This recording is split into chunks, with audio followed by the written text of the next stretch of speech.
Alors, on va partir sur cet exercice-là qui est relativement simple. La seule difficulté, c'est vraiment de bien connaître son tableau d'identification qui, hélas, doit être appris par cœur en classe de seconde. Alors, on me demande, qu'est-ce qu'on me demande? On me demande de donner la composition des deux solutions suivantes.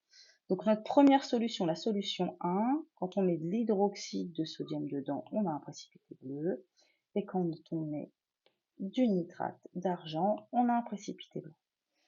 Alors, ça veut dire quoi? Là, il faut que je me réfère à ma table et que me dit ma table que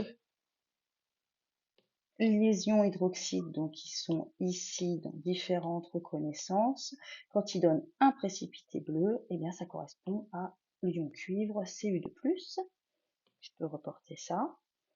Hop.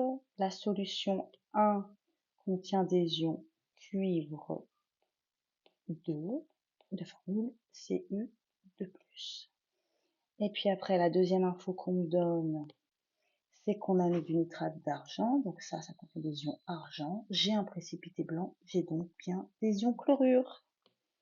Et donc je peux écrire que ça contient des ions chlorure 1 de formule Cl-. Maintenant, on me parle de la formule générale de la solution ionique. Donc là, quand je pense formule générale d'une solution ionique, il faut que je pense électroneutralité. Donc je commence par écrire mon cation, je mets un point virgule, je mets mon anion, entre parenthèses, et là je me rends compte que mon problème, il est que ma solution n'est pas neutre en telle qu'elle est. Là j'ai 2 plus, et là j'ai un seul moins. Donc ça, ce n'est pas possible. Pour équilibrer, j'ai besoin de mettre un grand 2 devant mon chlore. Et voilà. Même combat pour la suite. Si j'efface le petit bazar.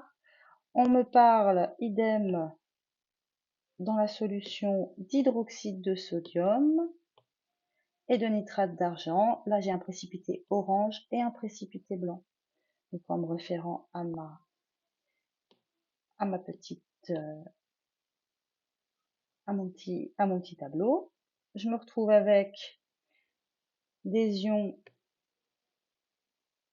tac, un précipité orange, donc rouge brique avec l'ion hydroxyde, c'est du fer 3, et un précipité blanc toujours avec le nitrate d'argent, c'est du chlorure.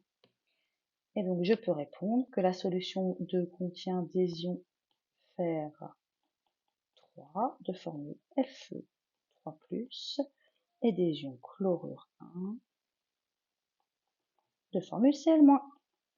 Pareil, pour écrire ma formule, j'écris mon cation, Fe3+, point virgule, Cl-, et là pour obtenir l'électroneutralité, il faut que j'ai 3 fois plus de chlorure que de fer. Donc les 3 charges plus ici et 3 charges moins ici. Et voilà.